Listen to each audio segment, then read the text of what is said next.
and welcome to this session, which is called Happy Families, I think.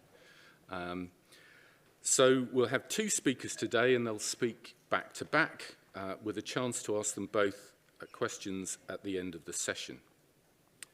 It's best for us if you ask questions via the app, but if you have a problem with that, or you want to ask a question live, then we have some microphones dotted about the auditorium. So if you can come up to the microphone to ask your question, and I'll give you a sign to say that you can start speaking.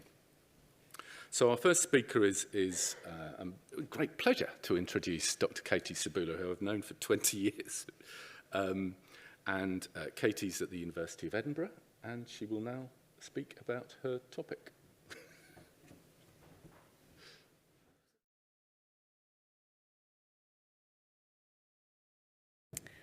Okay, hello. I'm delighted to speak to you today about neurodiverse sibling relationships. Before we start, I should say the talk contains some photos and some videos of children and young people included with permission, but can ask you not to take photos of those particular slides. I'm beginning with one of those particular slides. So my talk today is mainly looking at sibling relationships in children and young people, like this photo. Not all of them wearing tiger onesies, though. And acknowledging the importance of childhood sibling relationships as building a foundation for those sibling relationships into adulthood. Like this photo, I guess I'll be thinking about where we want to go. So thinking about the kinds of sibling relationships, the ways in which we want to support them, the sibling relationships we would hope that children would have. I'll be thinking about some priority areas for research, and thinking about how we get there, how we get to this destination, the kinds of sibling research that I think we should be doing more of, and the ways in which we can support relationships. I'm going to speak mainly about my own research, which looks at sibling relationships for autistic children, and also sibling relationships for children with Williams syndrome. In case you aren't familiar, Williams syndrome is a genetic syndrome caused by a deletion of some genes on chromosome 7. It's associated with some medical issues, some physical features, learning disability, and sometimes hypersociability and anxiety as well. I'm not just going to talk about my own research, though. I'm also going to try and build in as much as I can research of other people. I've been inspired by and learned a lot from some amazing sibling researchers. I want to acknowledge before we go on, though, that not all sibling relationships are easy. Some of us are bereaved of our siblings, others are estranged. There can be some incredibly difficult journeys.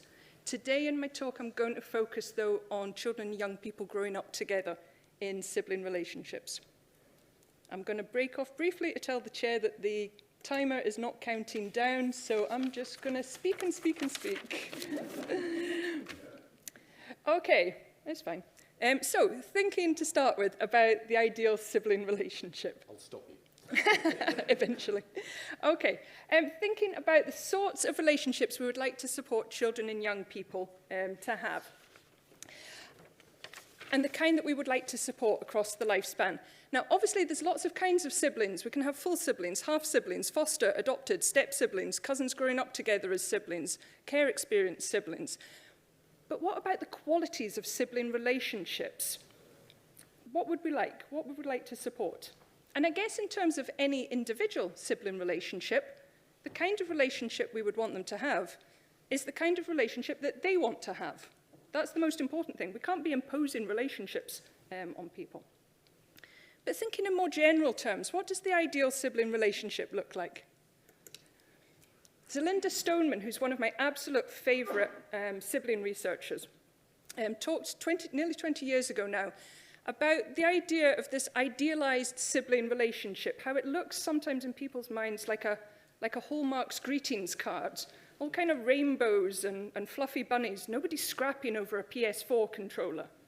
I guess it was 2005, she probably didn't say PS5, but anyway.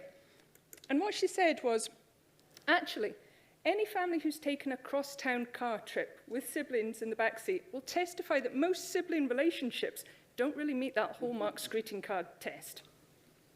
And she went on to say that in research that looks at children with disability, often it was held up against this unrealistic hallmarks greetings card test. And when it was found not to meet that standard, it was often the child with disability who was held in some way responsible for that. Okay, so what do we want then? If not perfection, if not this kind of unrealistic hallmarks greeting card standard, what do we want? Up to a point, a little bit of conflict in a sibling relationship might in fact be a little bit useful. How else do you learn the skills of negotiation, if not through some heated discussion about why you should be watching Doctor Who on telly and not Glee with your siblings? Okay, but thinking about the kinds of relationships we would like. Perhaps we're looking for sibling relationships that are unique, that are warm, and that are supportive, and that we hope will last lifelong. And what I'd like to do now is to pick out just 3 priority areas of research that I think are helpful to look at. Play, relationship quality itself, and school. Because in terms of where we want to go with sibling relationships, I think these might be important areas. Okay, starting with play. Because if we want to support unique, warm, supportive relationships, play is often where it starts. Research into play, and I guess I include my own here, often looks at a neurotypical child playing with their neurodivergent sibling.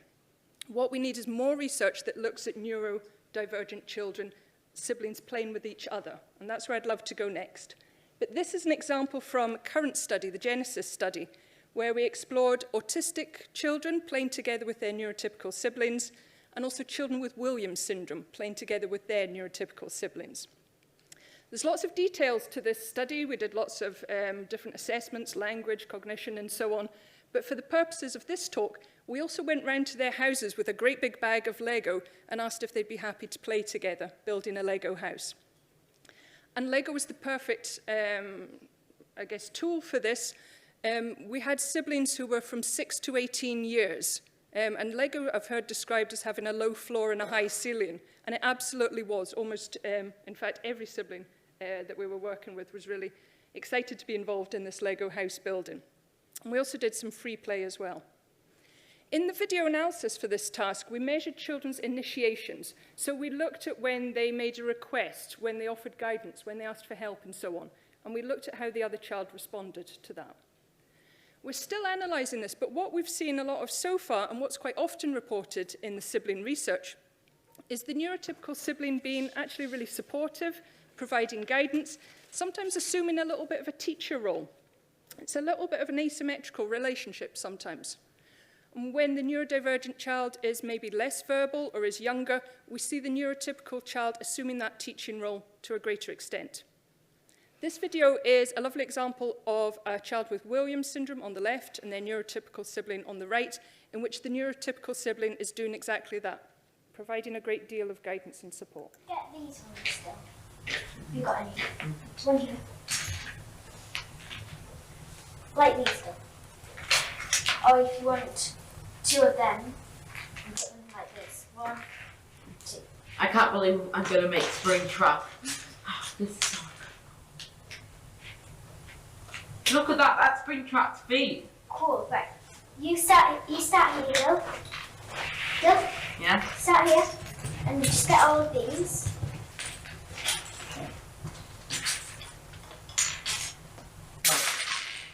Whoops. Sorry, didn't mean to. Why don't you get these ones, and put them together like that? You get the filter. So we see a great deal of that guidance, but actually what we're also really interested in during this analysis is the initiations by the autistic child or the child with Williams syndrome and the extent to which the neurotypical child is picking up and responding to that. We've seen lots of examples of neurotypical children really skillfully responding and picking up on cues from their autistic sibling or their sibling with Williams syndrome, but we're also interested in maybe whether some of the cues might be missed, suggesting that the neurotypical child might benefit from a little bit of more support with that play interaction.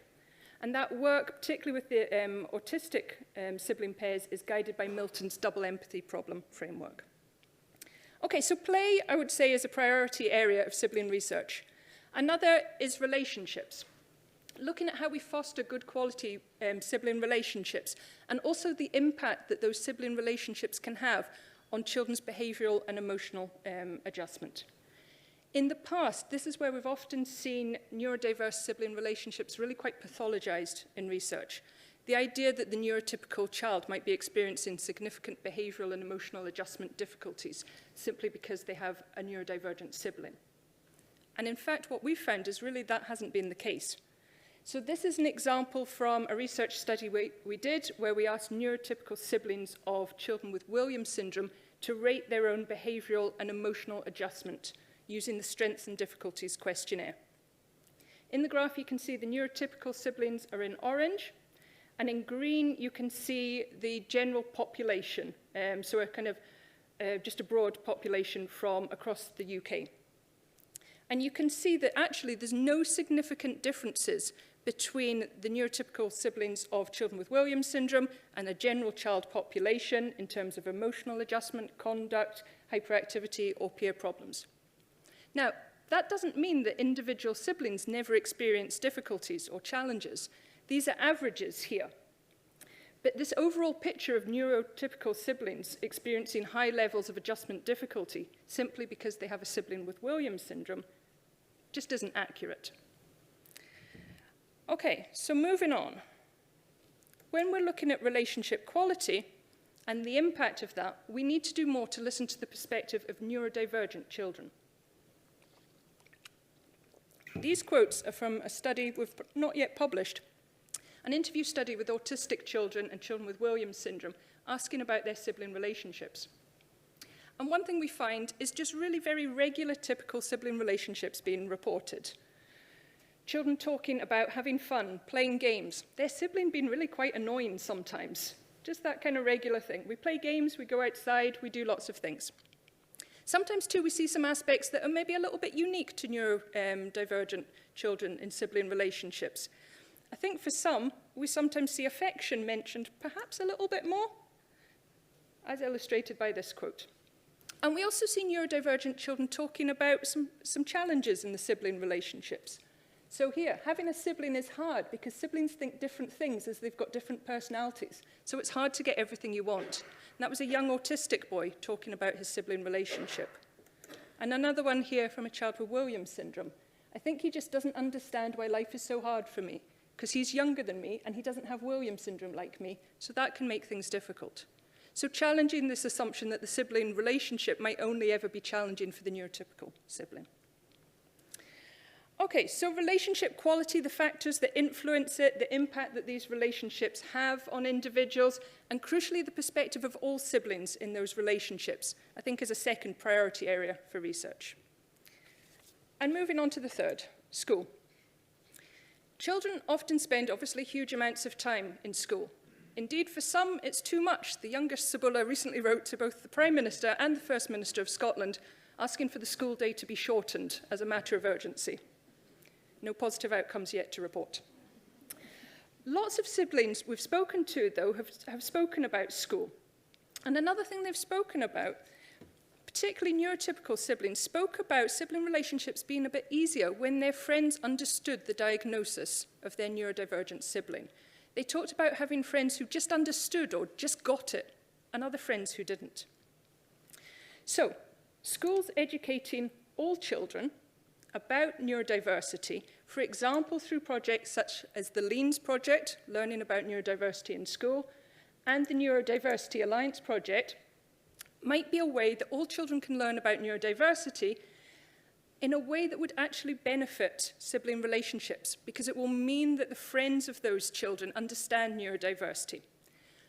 Teaching about neurodiversity in schools will also hopefully reduce incidents of bullying, reducing the amount of time siblings have to spend standing up for each other. Teachers learning about neurodiversity too can also help sibling relationships, I would say. Some neurotypical siblings who happen to be in the same school as each other talk about being asked frequently for their expertise because their teacher doesn't best know how to support their autistic sibling. Neurotypical siblings aren't support assistants in school. It's really important to acknowledge the expertise they have and the knowledge they have, but they also need space to be themselves at school. And most of all, I would say, school research, in terms of siblings, needs to focus on neurodivergent children and supporting neurodivergent children with their sibling relationships. Okay, so that's 3 priority areas: sibling play, relationship quality, and the impact of the relationships themselves, and schools as a context for sibling relationships. But how do we get there? How do we best undertake sibling research? Of course, we need theory-driven, rigorous, open science research, but I'd like to quickly highlight 3 further qualities I think research should have. The first, and it's kind of an obvious one, we need to listen to a variety of perspectives in research. This graph's taken from a questionnaire study we did, where we asked parents, shown here in blue, and neurotypical siblings, shown here in orange, of children with Williams syndrome, how much warmth and conflict they thought there was in the sibling relationship.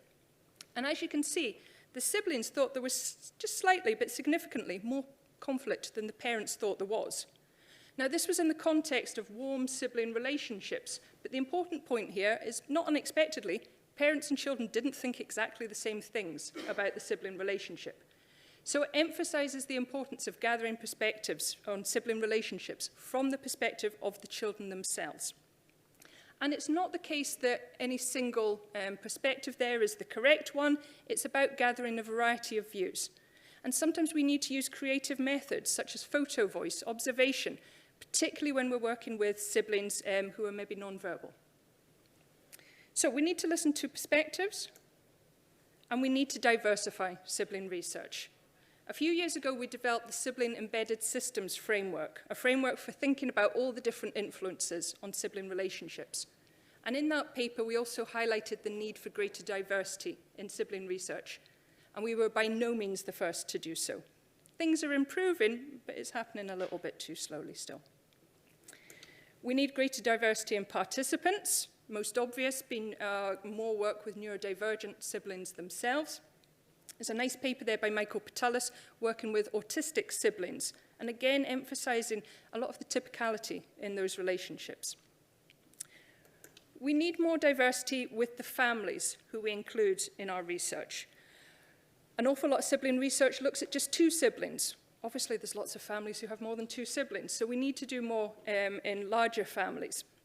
We need to work more with foster siblings, adopted siblings, care experience siblings, and we also need to do research looking at families who have multiple neurodivergent children and looking at how best to support those sibling relationships. Important too to research sibling relationships in families where parents are neurodivergent. We need more economic diversity in our research. There's an awful lot of research which is focused on financially quite comfortable families participating in research.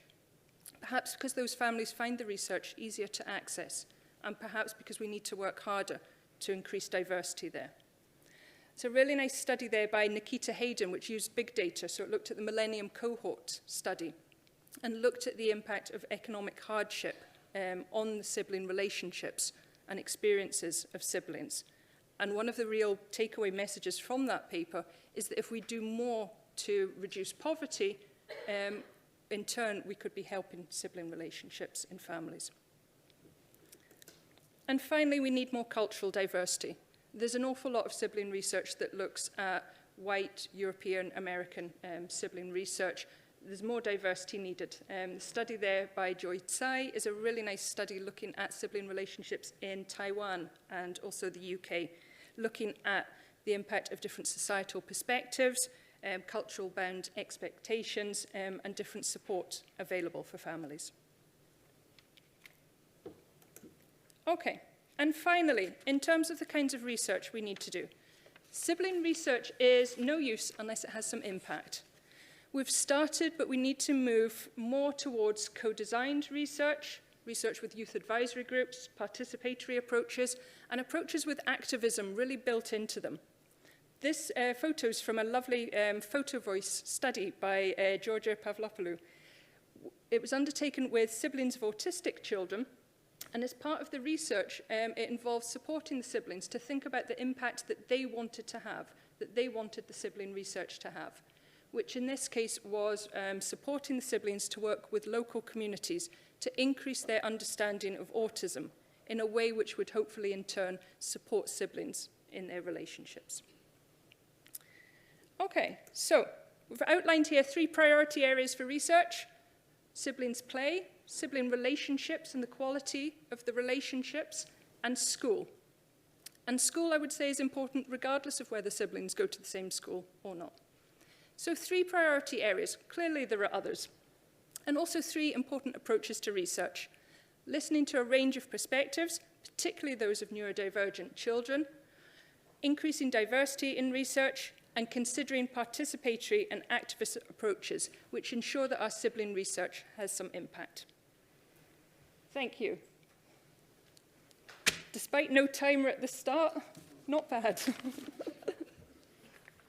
Absolutely perfectly timed, Katie, so that was brilliant. Thank you very much. Right, remember we'll have the questions at the end. So the next talk is called Autistic Relationships Across the Lifespan, and will be given by Sarah Douglas and Felicity Sedgewick, who are based in Bristol, but not there all the time, as I understand it. But I'll explain.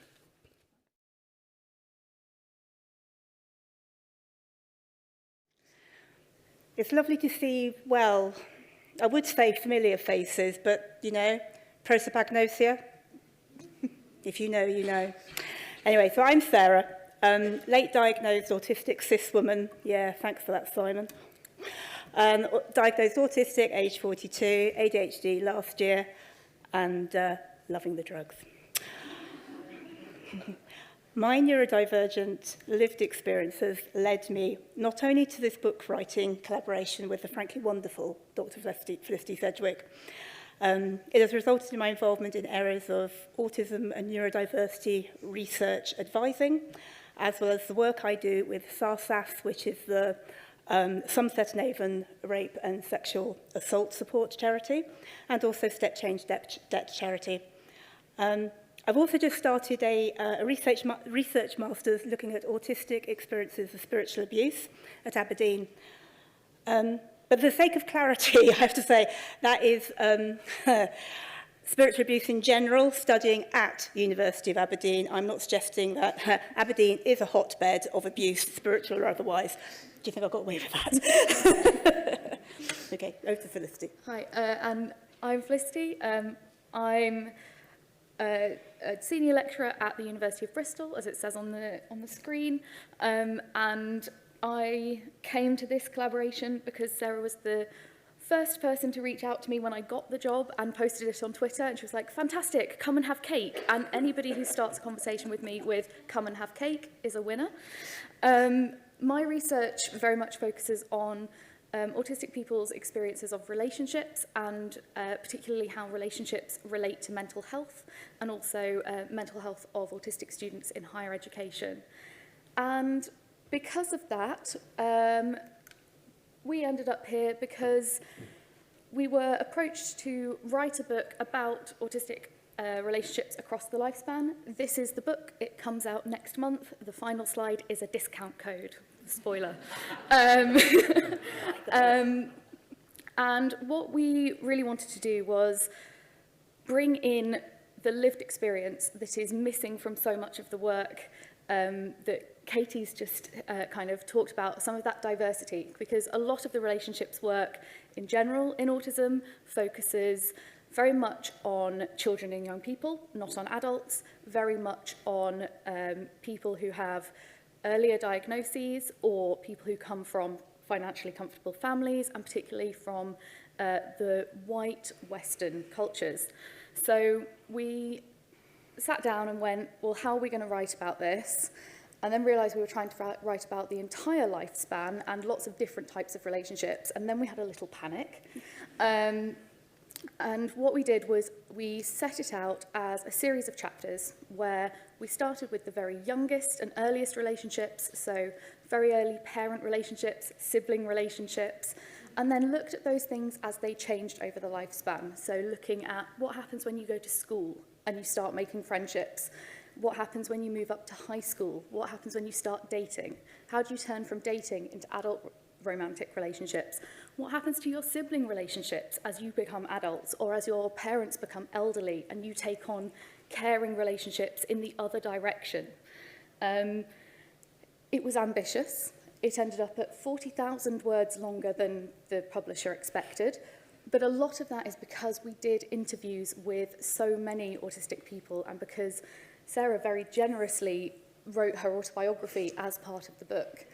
And I think you've got something that you really desperately do want to say about our wonderful contributors. Yeah, I really do. Because this book wouldn't be anything without the lived experience of so many different people. So I just want to say something about our appreciation for our contributors. They've been extraordinarily courageous, I think, in trusting us with their stories and experiences. And, you know, we were very conscious, weren't we, Felicity, that there's a lot of autistic folk who are left out of research and whose voices are not even heard, let alone amplified. So we both felt it was imperative that authentic first-hand experiences were also included. So in addition to the usual suspects, we have autistic folk who have additional learning disabilities, people of colour, folk who communicate in ways other than speech, non-binary, trans and AFAB, later diagnosed women. And it's been an incredible privilege, you know, interviewing and learning about all of your lives, even though I did manage to, very autistically, not know when to stop. I think we managed to produce, was enough rough material of about 2 PhDs, which I then handed over to Felicity, who then had to try and sort it into some kind of, I don't know, accurate representation of you all in our writing. We have done our best, and I hope we've done you justice, so thank you. Yeah, so what we're presenting today is kind of some of the main themes that came out from all of those interviews and from reviewing so much of the research. And the first one was that really a lot of people's lived experience challenges those stereotypes from early research that I'm sure we're all so familiar with. Autistic people absolutely did want relationships at every stage of their lives, and they wanted all types of relationships. A lot of historical research kind of assumed that autistic people would never have romantic or sexual relationships, for example. That is absolutely not the case. And everything we learned, everybody we spoke to, was inherently challenging some or all of these stereotypes that have existed for so long in the research and which can still dominate social, sort of societal conversations about autism and autistic people. And on the same theme, theory of mind was really not the issue most people had in their relationships. It was not the case that autistic people didn't understand what was expected or what the other person was expecting. It was the double empathy, the misunderstanding in both directions, the miscommunications, even between people who had good intentions towards each other, that caused a lot of the problems that, sadly, all of our participants had experienced in different ways. And the important thing, I think, as well that came out of this was that relationships changed over time. It's very easy, particularly with research that happens at a single point in time, to assume that this represents somebody's relationships for the rest of their lives or has always represented the state of their relationships. And that's very much not the case. We interviewed people from a real range of ages, from teenagers through to people into their 60s and 70s. And asking people to reflect on their relationships across their lifespan, they could very clearly talk to us about the ways in which things had changed as they'd got older, or as their peers had got older, or as their family had got older. How things had changed in terms of the context of their lives and your relationships shift in response to that. Relationships are not static because people are not static. And that is the case that we know and we assume for neurotypical people. And the fact that we don't always assume that for autistic people is a flaw in the research, in the theories, and something that we do need to be really strongly challenging. And a lot of the work we did is a start of that challenge, I feel. Definitely. Right, where are we up to now? Okay. Are you happy to take Yeah. Inevitably, I mean, we tried to frame this as sort of like autistic people in relationships having differences and difficulties, but not deficits. at all. That was a very sort of like, you know, key idea that we wanted to underpin our work. And that autistic relationship formation follows similar patterns to non-autistic people, but they may be based on different communication styles or approaches. You know, sort of things like, I know some of my autistic friends and I, we talk endlessly. I have a gig buddy, and we go and see Muse together regularly. That is what we talk about, and that is the basis of our friendship. This is still a very precious friendship. You know, it's meaningful. But lots of people also have negative social experiences as well. Toxic relationships were very sadly common. And social trauma, far more likely to lead to PTSD, complex PTSD, which seems to really categorise trauma for autistic folk. And also the need for autism-tailored therapy, which there is the start of, you know, sort of adapted therapies for autistic folk, but it's very, very needed. So. Yeah, I think it's worth adding that we actually ended up making kind of toxic relationships their own section of the book, because we realised that people were telling us very similar stories, again, about those toxic relationships across their lifespan. Whether it was a friend at school who manipulated them into doing something that they weren't comfortable with, or into things like handing over lunch money, for example. And then those patterns of people seeking to exploit and manipulate carrying on into adulthood, particularly in the context of sexual and romantic relationships. And that was the case for our participants of all genders. It was not a cis woman specific thing. But also things like employers or workmates who were trying to exploit them, or were seeking to make life far more difficult than it needed to be. And so we separated those experiences out, because a lot of people were having very good experiences at the same time. It is not that all of these relationships were good or all of them were bad. And again, it's that sense of things need to be seen individually, separately, and in their context, that we cannot be generalising even within an individual's life about their relationships, which leads on to the final main theme I think we pulled out. Yeah, I mean, we hope that the book gives people hope, actually, is that there are stories of thriving, not just surviving, not just hanging on by your fingertips. You know, one of the main themes that's been talked about in this conference is masking. And, you know, masking relationships led to feelings of trying to survive, you know, and failing, not just sometimes, I would say, a lot of the time. But that unmasking, excuse me, feeling supported and comfortable led to really authentic and successful relationships. How long have we been married for? 26 years, I think, 26 years. And actually, during that period of our marriage, I had my official diagnoses. And I think since that time, we've always worked to understand each other, and we've loved each other for who we are. But, you know, I feel like I am more myself, my real self now, more authentic. And as Felicity says, these things change over time. The unmasking, for me personally, it is a continuous journey, and probably will be a lifetime's experience. But it has led to me feeling whole, much more whole, and much more authentic. So, and of course, this is going to have an absolute knock-on effect for people having successful relationships. So. Yeah, and I think that is something that a lot of people talked about, is the fact that they were, although they had often had these very difficult relationships of all types, where they had been surviving, or they felt that they had failed at these relationships, whether those were friendships, whether those were romantic relationships, whether they were sibling relationships or parental relationships. We had some people who were estranged from parents, for example.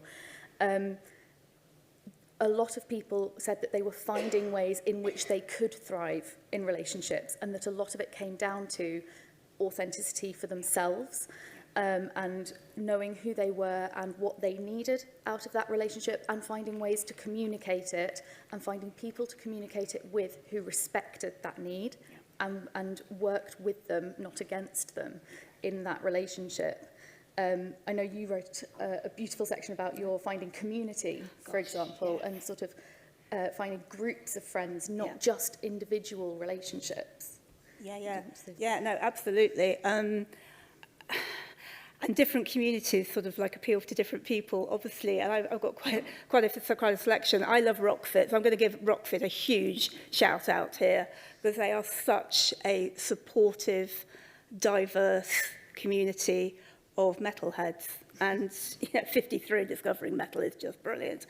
So, and my church that Carl and I have been to for 27 years roughly. And my online autistic and neurodivergent community, and I don't know, just lots of different things. And the important thing is feeling that you belong and that you're with people who get you and you can get them, and it's really precious, And autistic folk, our online communities are really important to us, because I know I really like socialising online and not face-to-face.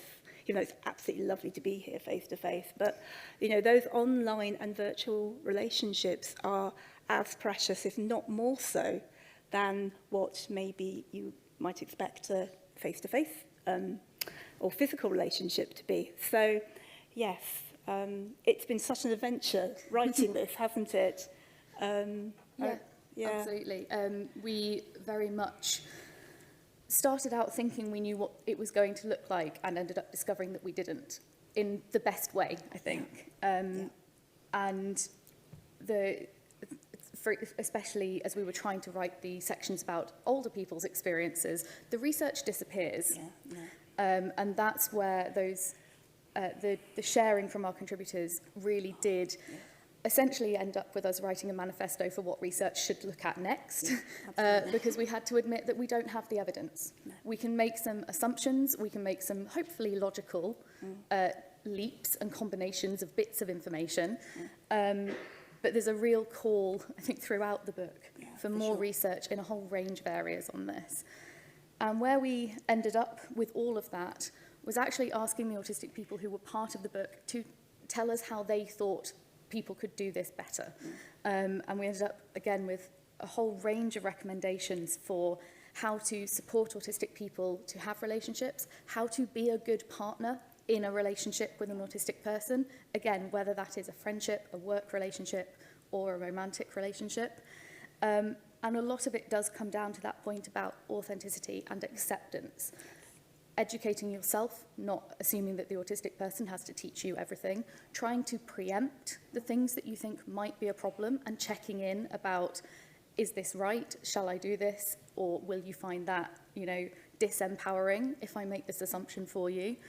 But trying to take away some of the burden of doing that work all the time, because for autistic people, what a lot of people talked about was the fact that they are having to do the work in all of their relationships all of the time. And actually, the best relationships are where somebody has taken the time to know them well enough to take some of that work away and to make it that truly two-way relationship that goes all the way back to that earlier point about double empathy theory. And yes, double empathy talks about the misunderstandings that can happen, but actually that hints at the fact that there can be two-way understandings that happen as well.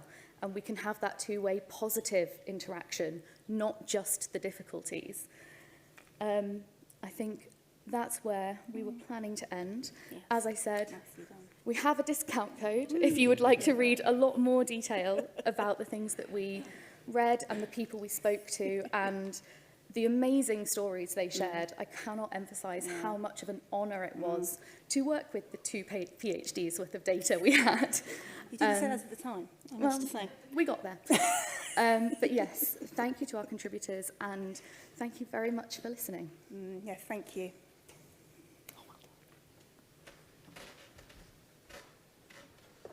Thank you, Sarah and Felicity. We have lots of questions, so it's great that we've got a little bit more time for those.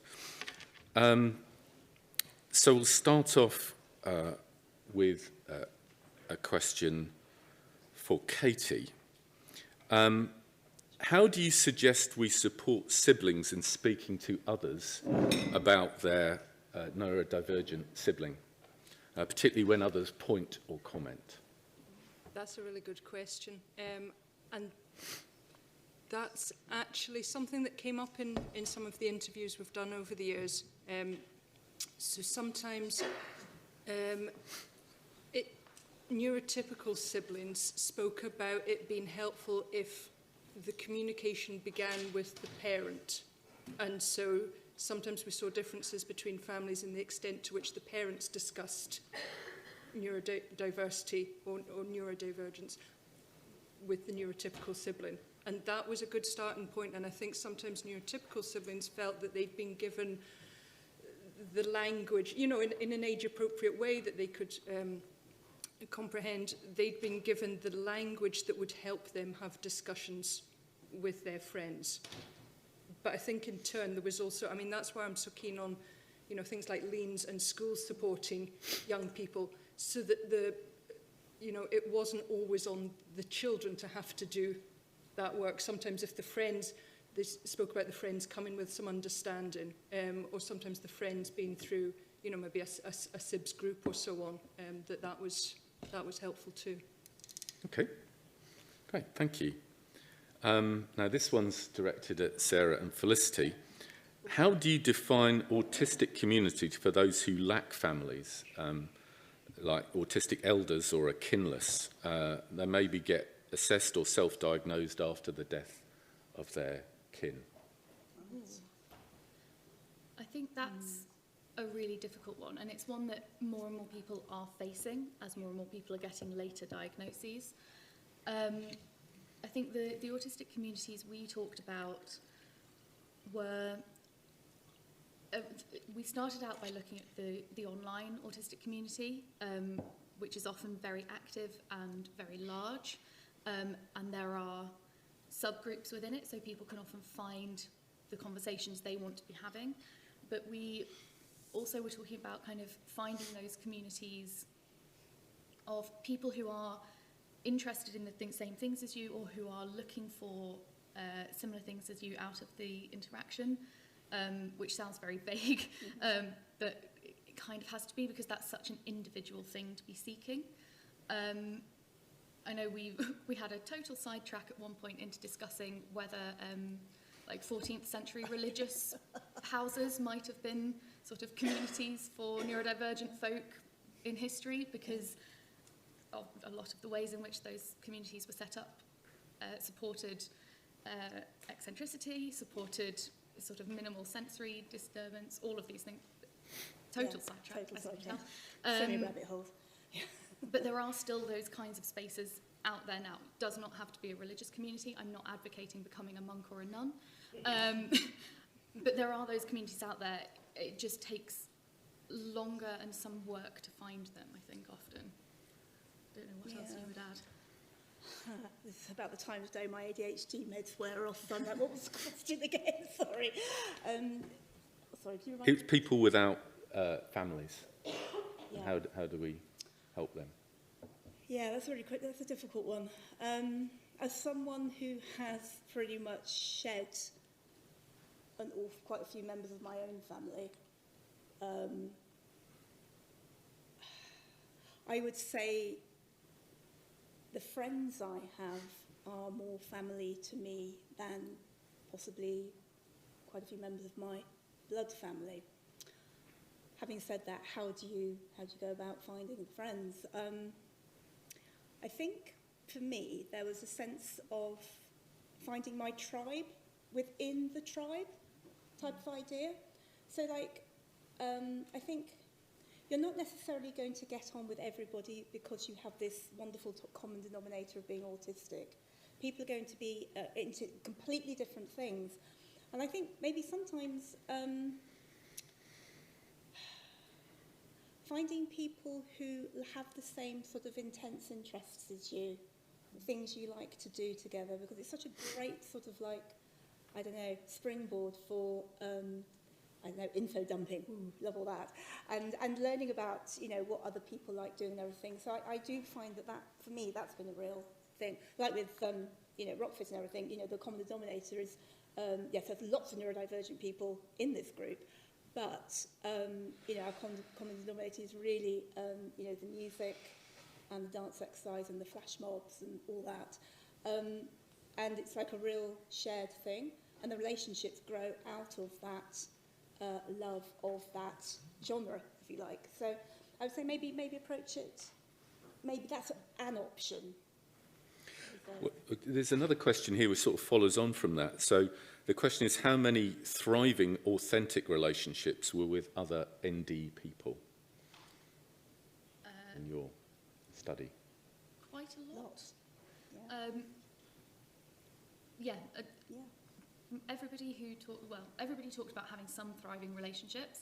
I think pretty much everybody talked about the fact that at least some of their best relationships were with other ND people, but not all of them. Again, it's not an exclusive thing that ND people can only get on really well with ND people. Yeah, a mix, but possibly a preponderance. Yeah. We didn't do any stats. For interviewing. Well, that slides into a question. This slides into a question that's more aimed at Katie. Is there any research on how sibling relationships are challenged when another child is introduced into their play? How do they manage shared friendship?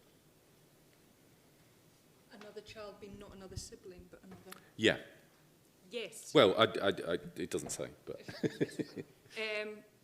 Yeah, because I'm thinking two questions at the same time. Is one, that there's not a lot of research that looks at 3-child families or 4-child families, and that we need more of. But yes, some of the interview studies, not just my own, but Michael Patelis's, for example, there's been, I think, the siblings talking about other children and the role that other children play as they come in, and a range of different issues and opportunities. Like, there's some lovely transcripts we have about neurotypical siblings talking about their friends coming and their friends also hanging out with the autistic child in the family or the child with Williams syndrome, and that working very well. Equally, there's sometimes children saying, I find it a little bit awkward having someone round because they don't quite, back to this, they don't quite understand, they don't quite get it. There's some friends I'd have round and others that I wouldn't. And I've also seen some descriptions of autistic children saying sometimes they find it a little bit hard when there's friends round, perhaps because they themselves are having some difficulties forming friendships, so they might find it difficult to see the siblings seeming to do that with ease sometimes, and that being a challenge.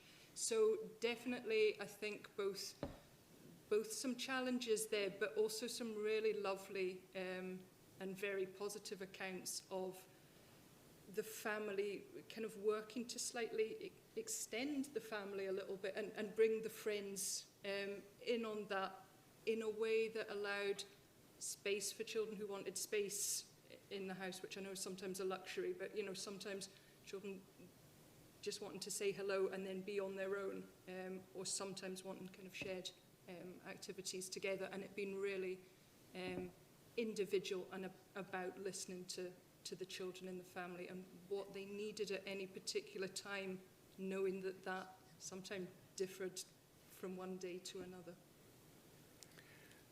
So another question is sort of, rather than having somebody else come in, autistic twins. How do we deal with that? So I'll read the actual question. My autistic twin girls are protective of each other, but talk horribly to each other and fight a lot. What can be done to improve their relationship? Over to you, Katie. Okay, I think I would begin that by saying, you know, I'm a researcher rather than a clinical psychologist, and I don't know anyone's particular family, so I would want to be very cautious Yes. in a Disclaimer. I know, yes, terms and conditions. I'd want to be very cautious there. I think it's about knowing when the level of conflict or disagreement is an area for concern, and when it's perhaps having a negative impact, and when it's okay to step back and let siblings work through that a little bit. And kind of going back to that point that sometimes a little bit of conflict can be helpful because it's happening hopefully in a kind of safe family environment. And I think it's a way that we learn that it's okay to have a bit of a disagreement, and you know, and we'll go on kind of loving each other and being siblings and so on. And that maybe helps with challenging situations outside the family home. That said, there is also perhaps a time that comes when we say, okay, I think additional support is needed here. And I think one of the things we kind of have come across through the years is speaking to families and asking parents about sibling relationships is sort of obviously they quite often say, well, we don't know any other sibling, like, this, okay, one child's autistic and one child's neurotypical, but that's all we know in this family. And so sometimes I've heard parents say, well, we don't know what's, you know, what to be concerned about, or maybe that's just how sibling relationships are sometimes, and it's quite often seen through the lens of autism or Williams syndrome or neurodivergence, and it becomes difficult just to say, okay, there's conflict quite often in sibling relationships to some degree, and that's okay.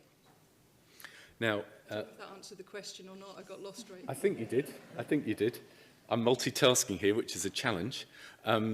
Now, we've sort of reached the end of the time in this session. We've still got lots of questions, so I'm happy to, if everybody's okay, we can continue for maybe another 5 minutes. But if people want to head off to the poster session, then why don't we do that?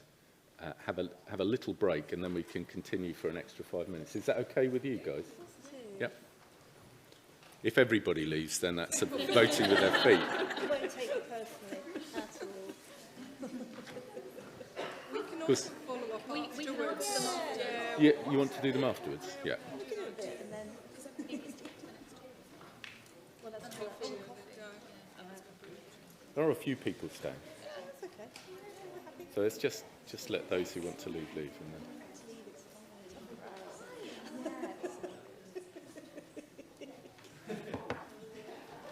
Oh, they took away took away the code. That's all right. That's okay. It's on Twitter. You can share and share and share. Right, so this, because I'm conscious you had 3 questions, I've only given you 2. So, why did you choose to create a chapter toxic relationships rather than abusive relationships? The examples you provided were the latter, somebody said.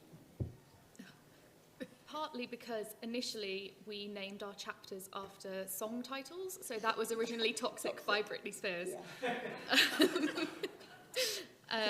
And then it just sort of stuck. We do talk about kind of the differences between relationships which are negative for you and relationships which are abusive, because you can have a bad or unpleasant interaction without that being abuse or it being abusive. And then we also talk about abusive relationships in that chapter. Oh, that was a very concise answer, so thank you very much.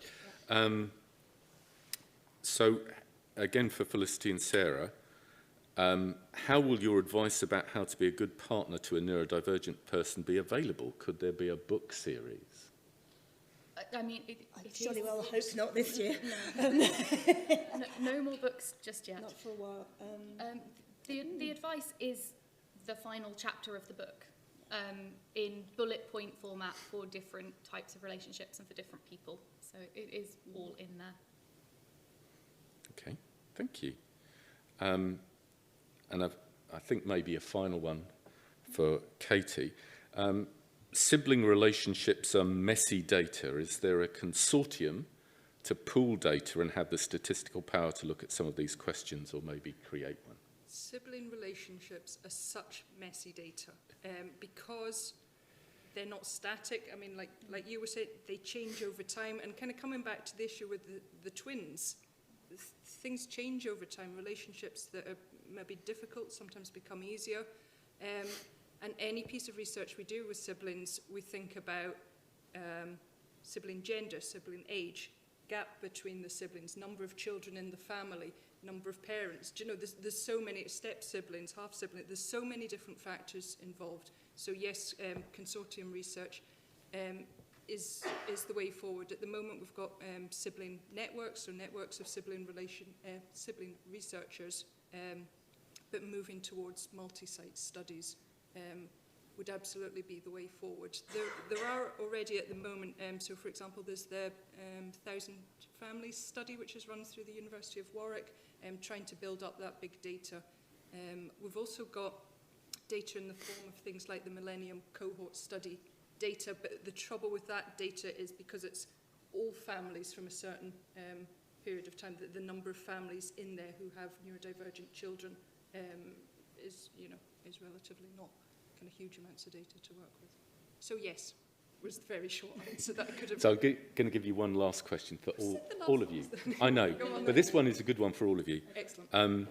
What do you think has been the effect of the COVID-19 pandemic on sibling relationships and the other relationships you've talked about? You go first. That's a really good one. On sibling relationships, not relationships in general. Well, I was just Yeah. directing that at Katie, but it also applies to you. So. Okay, well, I'm still married.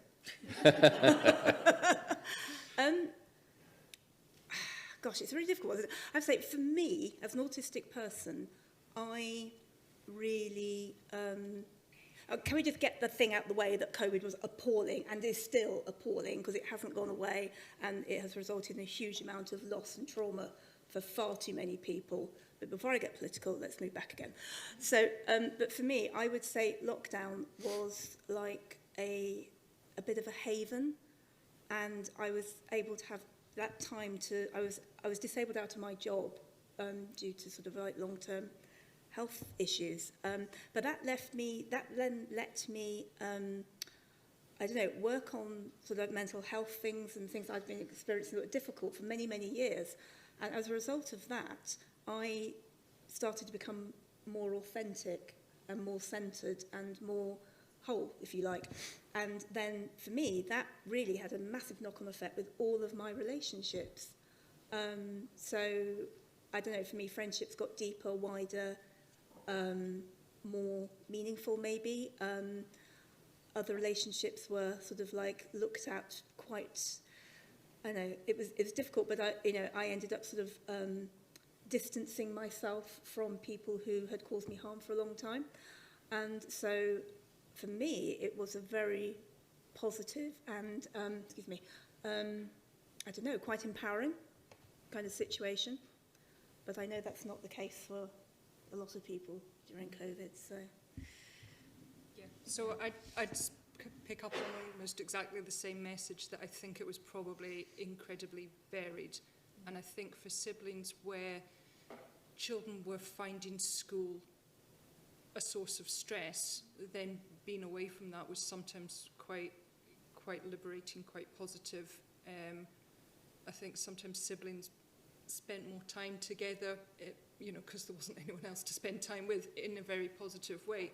But equally, I think there's siblings who, it was a difficult time, a stressful time, and I think probably things like privilege and economic situation came into it too. Did you have a big house where everyone could spread out a bit, or was everyone a bit kind of packed in and finding it quite tense? Were there other sources of stress going on? Was the family environment a difficult place to be? So I think it's not possible to kind of take a single answer and say, well, COVID was like this for siblings, because it was so varied. Okay. Great. Well, thank you very much. So thanks to the speakers. Oh, were you going to say something, Felicity? No. Yeah. Say I agree.